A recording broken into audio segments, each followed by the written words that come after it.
ज़्यादा पाई जाती हैं। नाक से बदबूदार खराज आता है, रेशा गिरना होता है, केरे की शिकायत होती है, वो दूधों की स्वेलिंग हो जाता है, उसमें नाक खुश्क रहता है हर वक्त, नाक में जो है वो हर वक्त खराश की शिकायत रहती है, नाक की जड़ में दर्द होनी शुरू हो जाती है। ये अलामत जो सिम्टम जो है ना वो उसमें पाई जाती हैं। एहतियाती तदाबीर ये हो सकती हैं इसमें कि आप तो सबसे पहले तो एक तो जब भी आपको लगे कि डस्ट वगैरह बहुत ज़्यादा चली गई है अंदर, या आप दौरान ट्रैवल सफ़र करके आए, बाइक पे आए, या डस्ट मिट्टी वगैरह अब हुआ जैसे वो कहते हैं अंधेरी चली है, आंधी चली है, तो आपके वो डस्ट वगैरह हो गई, आपने काम किया है तो मुंह में डस्ट चली गई है, नाक में मिट्टी का इस्तेमाल ज़्यादा चली गई है, तो आप सबसे पहले तो पानी के साथ उसको वॉश करें।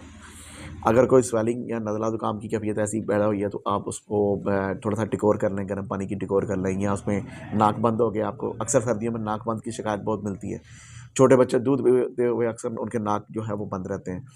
तो ये है कि उनको फिर स्टीम दी जाती है।